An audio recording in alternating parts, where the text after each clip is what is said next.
Бутылки, банки и даже вилки. Словом, все то, что обычно оставляют после себя отдыхающие на берегу реки.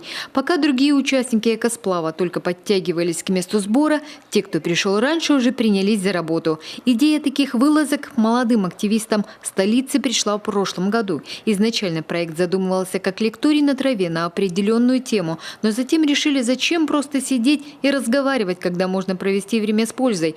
В итоге договорились провести субботник. Намеревались привести в порядок только одно место, но планы пришлось поменять. Слишком много мусора было вдоль реки. В принципе, много у нас отдыхающих на машинах, да, и мы это с вами знаем, понимаем, и там не только под мостом мы убираемся. Вот когда люди почему-то находят в себе силы и возможности привезти все это дело на машине, но это, наверное, не новая история, но почему-то не могут загрузить гораздо меньшее там количество остатков, да, отходов непосредственно обратно в машину, потому что очень часто во время уборок находятся именно такие вот свалки, которые уже, практически такие мини-организованные. То есть там не просто какая-то одна штучка мусора, а именно уже пакеты. Вот видно, что люди посидели, здорово провели время, все оставили и уехали восвояси.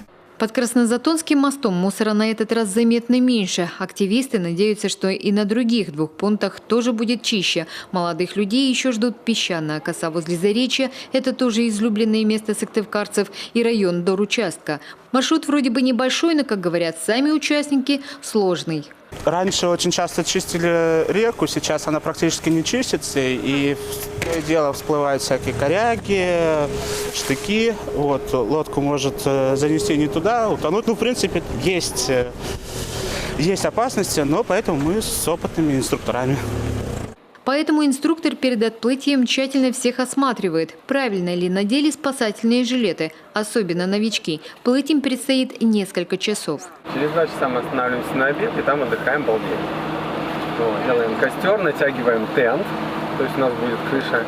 Сохнем, греемся, отдыхаем.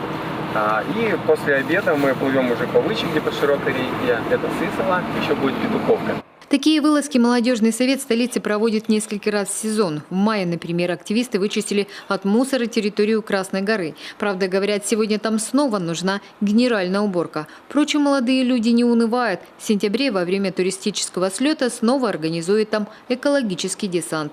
Елена Кононова, Василий Янин, телеканал Юрган.